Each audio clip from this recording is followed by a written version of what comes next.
ದಿನ ಒಂದೇ ರೀತಿ ರೈಸ್ ಬಾತ್ ತಿಂದು ಬೇಜಾರಾಗಿದ್ದರೆ 3 ಕ್ಯಾಪ್ಸಿಕಮ್ ಇದ್ದರೆ ಸಾಕು, ತುಂಬ ಸುಲಭವಾಗಿ ರೈಸ್ ಬಾತ್ನ ಮಾಡ್ಕೊಳ್ಬೋದು. ಮಕ್ಕಳಿಗೆ ಲಂಚ್ ಬಾಕ್ಸ್ಗೆ, ಮಾರ್ನಿಂಗ್ ಬ್ರೇಕ್ಫಾಸ್ಟ್ಗೆ ತುಂಬ ಬೇಗನೆ ಮಾಡ್ಕೊಳ್ಬೋದು. ತುಂಬಾ ರುಚಿಯಾಗಿರುತ್ತೆ. ಇದು ಒಂದು ಈಸಿ ಆ್ಯಂಡ್ ಟೇಸ್ಟಿ ರೆಸಿಪಿ ಅಂತಲೇ ಹೇಳ್ಬೋದು. ಎಲ್ರಿಗೂ ನಮಸ್ಕಾರ. ವಿಲೇಜ್ ವೆಜ್ ರೆಸಿಪೀಸ್ಗೆ ಸ್ವಾಗತ. ಈ ವಿಡಿಯೋನ ಎಲ್ಲೂ ಸ್ಕಿಪ್ ಮಾಡದೆ ಕೊನೆಯವರೆಗೂ ನೋಡಿ. ತುಂಬಾ ರುಚಿಯಾಗಿರುವಂತಹ ಕ್ಯಾಪ್ಸಿಕಮ್ ರೈಸ್ ಬಾತ್ ಯಾವ ರೀತಿ ಮಾಡೋದು ಅಂತ ನೋಡೋಣ. ಸ್ಟವ್ ಮೇಲೆ ಒಂದು ಕುಕ್ಕರ್ನ ಇಟ್ಕೊಂಡಿದ್ದೀನಿ. ಕುಕ್ಕರ್ಗೆ ಒಂದು 3 ಟೇಬಲ್ ಸ್ಪೂನ್ ಆಗೋಷ್ಟು ಎಣ್ಣೆನ ಸೇರಿಸ್ಕೊಂಡಿದ್ದೀನಿ. ಎಣ್ಣೆ ಬಿಸಿ ಆಗೋದಕ್ಕೂ ಮುಂಚೆನೇ ಒಂದು ಪಲಾವ್ ಎಲೆ, 2 ಪೀಸ್ ಚಕ್ಕೆ, 2 ಲವಂಗ, 2 ಏಲಕ್ಕಿ, ಒಂದು ಚಕ್ರ ಮೊಗ್ಗು, ಒಂದು ಮರಾಠಿ ಮೊಗ್ಗು, ಸ್ವಲ್ಪ ಕಲ್ಲುವು, ಓಂ ಕಾಳು, ಕಸ್ತೂರಿ ಮೆಥಿನ ಸೇರಿಸ್ಕೊಂಡಿದ್ದೀನಿ. ಈಗೆಲ್ಲ ಒಂದ್ಸರಿ ಚೆನ್ನಾಗಿ ಮಿಕ್ಸ್ ಮಾಡಿಕೊಂಡು ಫ್ರೈ ಮಾಡ್ಕೊತಾ ಇದ್ದೀನಿ. ಇದೆಲ್ಲ ಸೇರಿಸೋದ್ರಿಂದ ಒಂದು ಒಳ್ಳೆ ಪರಿಮಳ ಬರುತ್ತೆ, ಅದಕ್ಕೋಸ್ಕರ.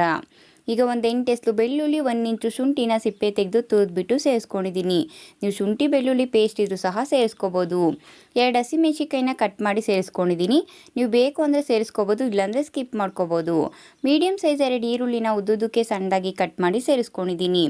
ಶುಂಠಿ ಬೆಳ್ಳುಳ್ಳಿ ಸ್ವಲ್ಪ ಹಸಿ ವಾಸನೆ ಹೋಗಬೇಕು, ಈರುಳ್ಳಿ ಸ್ವಲ್ಪ ಕಲರ್ ಚೇಂಜ್ ಆಗಬೇಕು. ಆ ರೀತಿ ಚೆನ್ನಾಗಿ ಮಿಕ್ಸ್ ಮಾಡಿಕೊಂಡು ಮೀಡಿಯಂ ಫ್ಲೇಮಲ್ಲಿ ಇಟ್ಕೊಂಡು 2 ನಿಮಿಷ ಫ್ರೈ ಮಾಡ್ಕೊಂಡಿದ್ದೀನಿ. ಈಗ ಮೀಡಿಯಂ ಸೈಜ್ ಒಂದು ಟೊಮೊಟೊ ಹಣ್ಣನ್ನು ಉದ್ದುದಕ್ಕೆ ಸಣ್ಣದಾಗಿ ಕಟ್ ಮಾಡಿ ಸೇರಿಸ್ಕೊಂಡಿದ್ದೀನಿ. ಈಗ ಮೀಡಿಯಂ ಸೈಜ್ ಒಂದು 3 ಕ್ಯಾಪ್ಸಿಕಮ್ನ ಉದ್ದುದಕ್ಕೆ ಸಣ್ಣದಾಗಿ ಕಟ್ ಮಾಡಿ ನೀರಲ್ಲಿ ಒಂದೆರಡು ಸರಿ ಚೆನ್ನಾಗಿ ತೊಳೆದ್ಬಿಟ್ಟು ಸೇರಿಸ್ಕೊಂಡಿದ್ದೀನಿ. ಈ ಕಪ್ಪಲ್ಲಿ ಒಂದು ಅರ್ಧ ಕಪ್ ಆಗೋಷ್ಟು ಒಣಗಿರುವಂಥ ಬಟಾಣಿನ ಒಂದು ರಾತ್ರಿ ಪೂರ್ತಿ ನೆನೆಸಿಟ್ಟಿದೆ. ಆ ನೆನೆಸಿರುವಂಥ ಬಟಾಣಿನ ಸೇರಿಸ್ಕೊಂಡಿದ್ದೀನಿ. ನಿಮ್ಮ ಮನೇಲಿ ಏನಾದರೂ ಫ್ರೆಶ್ ಬಟಾಣಿ ಇದ್ದರೆ ಆ ಬಟಾಣಿನ ಸೇರಿಸ್ಕೊಂಡು ಸಹ ಮಾಡ್ಕೊಳ್ಬೋದು. ಈಗೆಲ್ಲ ಒಂದ್ಸರಿ ಚೆನ್ನಾಗಿ ಮಿಕ್ಸ್ ಮಾಡಿಕೊಂಡು ಫ್ರೈ ಮಾಡ್ಕೊತಾ ಇದ್ದೀನಿ. ಟೊಮೊಟೊ, ಕ್ಯಾಪ್ಸಿಕಮ್ ಎಣ್ಣೆಲಿ ಒಂದು ಅರ್ಧ ಭಾಗ ಬೇಯಬೇಕು. ಆ ರೀತಿ ಚೆನ್ನಾಗಿ ಮಿಕ್ಸ್ ಮಾಡಿಕೊಂಡು ಫ್ರೈ ಮಾಡ್ಕೋಬೇಕು. ಮೀಡಿಯಂ ಫ್ಲೇಮಲ್ಲಿ ಇಟ್ಕೊಂಡು ಒಂದು 3 ನಿಮಿಷ ಫ್ರೈ ಮಾಡ್ಕೊಂಡಿದ್ದೀನಿ. ನೋಡಿ, ಕ್ಯಾಪ್ಸಿಕಮ್ ಟೊಮೊಟೊ ಎಣ್ಣೆಲಿ ತುಂಬ ಚೆನ್ನಾಗಿ ಬೆಂದಿದೆ. ಈಗ ಒಂದು 3 ಟೇಬಲ್ ಸ್ಪೂನ್ ಆಗುವಷ್ಟು ಫ್ರೆಶ್ ಗಟ್ಟಿ ಮೊಸರನ್ನ ಸೇರಿಸ್ಕೊಂಡಿದ್ದೀನಿ. ಹುಳಿ ಇರುವಂಥ ಮೊಸರನ್ನ ಸೇರಿಸ್ಕೊಳ್ಳೋದಕ್ಕೆ ಹೋಗಬೇಡಿ. ಈ ಕಪ್ಪಲ್ಲಿ ಒಂದು ಅರ್ಧ ಕಪ್ ಆಗುವಷ್ಟು ಹಸಿ ತೆಂಗಿನಕಾಯಿ ತುರಿನ ಸೇರಿಸ್ಕೊಂಡಿದ್ದೀನಿ. ಹಾಗೆ ಸ್ವಲ್ಪ ಸಣ್ಣದಾಗಿ ಕಟ್ ಮಾಡಿರುವಂಥ ಕೊತ್ತಂಬರಿ ಸೊಪ್ಪನ್ನು ಸೇರಿಸ್ಕೊಂಡಿದ್ದೀನಿ. ಒಂದು 1/4 ಟೇಬಲ್ ಸ್ಪೂನ್ ಆಗುವಷ್ಟು ಧನಿಯಾ ಪೌಡರ್, ಒಂದು 1/2 ಟೇಬಲ್ ಸ್ಪೂನ್ ಆಗುವಷ್ಟು ಗರಂ ಮಸಾಲ, ಒಂದು 1/2 ಟೇಬಲ್ ಸ್ಪೂನ್ ಆಗುವಷ್ಟು ಅಚ್ಕಾರದ ಪುಡಿನ ಸೇರಿಸ್ಕೊಂಡಿದ್ದೀನಿ. ನೀವು ಖಾರ ನೋಡಿಕೊಂಡು ಸೇರಿಸ್ಕೊಳ್ಳಿ. ಒಂದು 1/4 ಟೇಬಲ್ ಸ್ಪೂನ್ ಆಗುವಷ್ಟು ಅರಿಶಿನ. ಈಗೆಲ್ಲ ಒಂದ್ಸರಿ ಚೆನ್ನಾಗಿ ಮಿಕ್ಸ್ ಮಾಡಿಕೊಂಡು ಫ್ರೈ ಮಾಡ್ಕೊತಾ ಇದ್ದೀನಿ. ನಾವು ಸೇರಿಸಿರುವಂಥ ಮೊಸರು ಸ್ವಲ್ಪ ಹಸಿ ವಾಸನೆ ಹೋಗಬೇಕು. ಹಾಗೆ ಸೇರಿಸಿರುವಂಥ ಮಸಾಲೆ ಎಲ್ಲ ಕ್ಯಾಪ್ಸಿಕಮ್ ಜೊತೆ ತುಂಬ ಚೆನ್ನಾಗಿ ಹೊಂದ್ಕೋಬೇಕು. ಆ ರೀತಿ ಚೆನ್ನಾಗಿ ಮಿಕ್ಸ್ ಮಾಡಿಕೊಂಡು ಫ್ರೈ ಮಾಡ್ಕೋಬೇಕು. ಹೈ ಫ್ಲೇಮಲ್ಲೆಲ್ಲ ಮಾಡೋದಕ್ಕೆ ಹೋಗಬೇಡಿ. ಆದಷ್ಟು ಲೋ ಫ್ಲೇಮಲ್ಲಿ ಒಂದು 2ರಿಂದ 3 ನಿಮಿಷ ಫ್ರೈ ಮಾಡಿಕೊಂಡ್ರೆ ಸಾಕು. ನೋಡಿ, ಈಗ ಮಸಾಲೆ ಎಲ್ಲ ಕ್ಯಾಪ್ಸಿಕಮ್ ಜೊತೆ ತುಂಬ ಚೆನ್ನಾಗಿ ಹೊಂದ್ಕೊಂಡಿದೆ.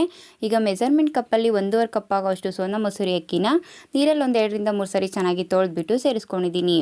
ಅದೇ ಮೆಜರ್ಮೆಂಟ್ ಕಪ್ಪಲ್ಲಿ 3 ಕಪ್ ಆಗೋಷ್ಟು ನೀರನ್ನು ಸೇರಿಸ್ಕೊತಾ ಇದ್ದೀನಿ. ಈಗೆಲ್ಲ ಒಂದ್ಸರಿ ಚೆನ್ನಾಗಿ ಮಿಕ್ಸ್ ಮಾಡ್ಕೊತಾ ಇದ್ದೀನಿ. ಈ ರೀತಿ ಚೆನ್ನಾಗಿ ಮಿಕ್ಸ್ ಮಾಡಿಬಿಟ್ಟು ಮೀಡಿಯಂ ಫ್ಲೇಮಲ್ಲಿ ಇಟ್ಬಿಟ್ಟು ಇದು ಒಂದು ಕುದಿ ಬರಬೇಕು. ನೋಡಿ, ಈಗ ತುಂಬ ಚೆನ್ನಾಗಿ ಕುದೀತಾ ಇದೆ. ಈ ಟೈಮಲ್ಲಿ ನಾನು ರುಚಿಗೆ ತಕ್ಕಷ್ಟು ಉಪ್ಪನ್ನು ಸೇರಿಸ್ಕೊಂಡಿದ್ದೀನಿ. ಉಪ್ಪನ್ನು ಸೇರಿಸ್ಬಿಟ್ಟು ಮತ್ತೆ ಒಂದ್ಸರಿ ಎಲ್ಲ ಚೆನ್ನಾಗಿ ಮಿಕ್ಸ್ ಮಾಡ್ಕೊತಾ ಇದ್ದೀನಿ. ಈ ರೀತಿ ಚೆನ್ನಾಗಿ ಮಿಕ್ಸ್ ಮಾಡಿಬಿಟ್ಟು ಮೀಡಿಯಂ ಫ್ಲೇಮಲ್ಲಿ ಇಟ್ಬಿಟ್ಟು ಕುಕ್ಕರ್ ಕ್ಯಾಪನ್ನು ಕ್ಲೋಸ್ ಮಾಡಿ 2 ವಿಸಲ್ ಕೂಗಿಸ್ಕೋಬೇಕು. ನೋಡಿ, ಈಗ 2 ವಿಸಲ್ ಆಗಿದೆ. ನಾನು ನಿಮಗೆ ಕುಕ್ಕರ್ ಕ್ಯಾಪನ್ನು ಓಪನ್ ಮಾಡಿ ತೋರಿಸ್ತಾ ಇದ್ದೀನಿ. ಕ್ಯಾಪ್ಸಿಕಮ್ ರೈಸ್ ಬಾತ್ ಪರಿಮಳ ಅಂತೂ ತುಂಬ ಚೆನ್ನಾಗಿ ಬರ್ತಾ ಇದೆ. ಈಗ ನಾನೆಲ್ಲ ಒಂದ್ಸರಿ ಚೆನ್ನಾಗಿ ಮಿಕ್ಸ್ ಮಾಡ್ಕೊತಾ ಇದ್ದೀನಿ. ನೋಡಿ, ರೈಸು ಸಹ ತುಂಬ ಉದುದ್ರಾಗಿದೆ. ನೀವು ಯಾವುದೇ ರೈಸ್ ಐಟಮ್ ಮಾಡ್ಕೊಂಡ್ರು ಅಷ್ಟೇ ಉದುದ್ರಾಗಿ ಮಾಡ್ಕೊಳ್ಳೋದ್ರಿಂದ ರೈಸ್ ಐಟಮು ತಿನ್ನೋದಕ್ಕೆ ತುಂಬಾ ರುಚಿಯಾಗಿರುತ್ತೆ. ನೋಡಿ, ಈಗ ನಾನೆಲ್ಲ ಒಂದ್ಸರಿ ಚೆನ್ನಾಗಿ ಮಿಕ್ಸ್ ಮಾಡ್ಕೊಂಡಿದ್ದೀನಿ. ತುಂಬಾ ರುಚಿಯಾಗಿರುವಂತಹ ಕ್ಯಾಪ್ಸಿಕಮ್ ರೈಸ್ ಬಾತ್ ಸಿದ್ಧ ಆಗಿದೆ. ಈ ರೈಸ್ ಬಾತ್ನ ನಾನು ಒಂದು ಪ್ಲೇಟ್ಗೆ ಸರ್ವ್ ಮಾಡ್ಕೊತಾ ಇದ್ದೀನಿ. ಈ ರೈಸ್ ಬಾತ್ನ ನೀವು ಮೊಸರು ಬಜ್ಜಿ ಅಥವಾ ಚಟ್ನಿ ಜೊತೆ ಸರ್ವ್ ಮಾಡಿಕೊಂಡು ಟೇಸ್ಟ್ ಮಾಡ್ಬೋದು, ಅಥವಾ ಹಾಗೆ ಸಹ ಸರ್ವ್ ಮಾಡಿಕೊಂಡು ಟೇಸ್ಟ್ ಮಾಡ್ಬೋದು. ತುಂಬಾ ರುಚಿಯಾಗಿರುತ್ತೆ. ನೀವು ನಿಮ್ಮ ಮನೇಲಿ ಒಂದ್ಸರಿ ಟ್ರೈ ಮಾಡಿ ನೋಡಿ. ಹೇಗಿತ್ತು ಅಂತ ನನಗೆ ಕಮೆಂಟ್ ಮೂಲಕ ತಿಳಿಸಿ. ಖಂಡಿತವಾಗ್ಲೂ ಈ ವಿಡಿಯೋ ಇಷ್ಟ ಆಗಿದೆ ಅಂತ ತಿಳ್ಕೊತೀನಿ. ಈ ವಿಡಿಯೋ ಇಷ್ಟ ಆದರೆ ನಿಮ್ಮ ಫ್ರೆಂಡ್ಸು, ನಿಮ್ಮ ಫ್ಯಾಮಿಲಿಗೆ ಶೇರ್ ಮಾಡೋದ್ರ ಮೂಲಕ ನನಗೆ ಸಪೋರ್ಟ್ ಮಾಡಿ. ಇನ್ನಷ್ಟು ಈಸಿ ಆ್ಯಂಡ್ ಟೇಸ್ಟಿ ರೆಸಿಪೀಸ್ಗಾಗಿ ನನ್ನ ಚಾನಲ್ನ ಸಬ್ಸ್ಕ್ರೈಬ್ ಮಾಡ್ಕೊಳ್ಳಿ. ನನ್ನ ಚಾನಲ್ನ ಸಬ್ಸ್ಕ್ರೈಬ್ ಮಾಡಿಕೊಂಡು ನನ್ನ ವಿಡಿಯೋ ನೋಡಿ ನನಗೆ ಸಪೋರ್ಟ್ ಮಾಡ್ತಾ ಇರುವಂಥ ಪ್ರತಿಯೊಬ್ಬರಿಗೂ ಥ್ಯಾಂಕ್ ಯು.